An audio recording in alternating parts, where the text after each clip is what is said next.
রমজান মাস আসার আগে আমরা বেশ কয়েক জায়গায় ঘুরতে গিয়েছিলাম। রোজার আগে বিভিন্ন কাজের চাপে সেগুলো শেয়ার করাও সম্ভব হয়নি। হ্যালো অ্যান্ড আসসালামু আলাইকুম everyone, welcome to my another new blog. আশা করছি দূরে কাছে যে যেখানে বসে আমার ভিডিওটা এনজয় করছেন সবাই সুস্থ আছেন। সেদিন আমরা চলে গিয়েছিলাম উঠানবাড়ি রেস্টুরেন্টে, আর সেখান থেকে চলে গিয়েছিলাম বগুড়া বাণিজ্য মেলায়।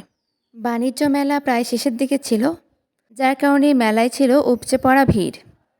প্রতি বছর বগুড়ায় বাণিজ্য মেলা হলেও এবারের মেলাটা হয়েছে একটু বড়সড় আকারের। মেলার স্টলগুলোর লাইটিং ডেকোরেশন খুব সুন্দর ছিল। ফিরতে ফিরতে আমাদের যেহেতু সন্ধ্যা হয়ে যায়, অদ্রি ও আফি দুজনেই মেলার লাইটিংগুলো খুব এনজয় করেছিল। আমরা বিভিন্ন দোকান ঘুরে দেখছিলাম, যেগুলো কিনতে ইচ্ছে করছিল সেগুলো কিনেও নিচ্ছিলাম। আর এই পাশে আছে তান্দুরি মটকা চা। মটকা চাটা এর আগে কখনোই আমার ট্রাই করা হয়নি। আজকে এখানেও অদ্রি ও আফির জন্য সম্ভব হবে না। অদ্রিকে ট্রেনে উঠতেও বলেছিলাম, সে উঠবে না, সে যাবে ২১-এর বইমেলায়।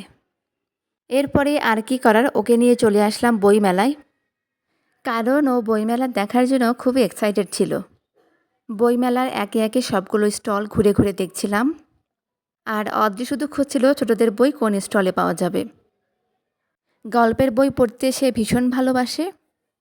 আমার খুব ইচ্ছে ছিল বইমেলায় অন্য একটা দিন যাওয়ার জন্য, যাতে সবগুলো স্টল ঘুরে সুন্দর করে দেখতে পারি। কিন্তু আমাদের হাতে একদমই সময় নেই, যার কারণে আজকেই সব দেখে যাচ্ছি। সন্ধ্যার পরে যেহেতু বইমেলায়ও মোটামুটি ভালোই ভিড় ছিল। এরপরে খুঁজতে খুঁজতে অদ্রির পছন্দের স্টলে চলে আসলাম। ও খুঁজে খুঁজে দেখছিল কোন বইটা ওর পছন্দের। বইয়ের প্রতি অদ্রির বেশ আকর্ষণ থাকলেও ওয়াফির এদিকে কোনোই নজর নেই।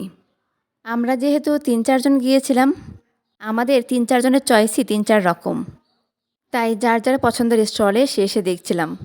এই স্টলে ছিল সব রকমের হাদিস বই, এছাড়াও আরও অনেক বই। আর এই তো এইভাবে আমরা কিছু স্টল ঘুরে ঘুরে দেখলাম।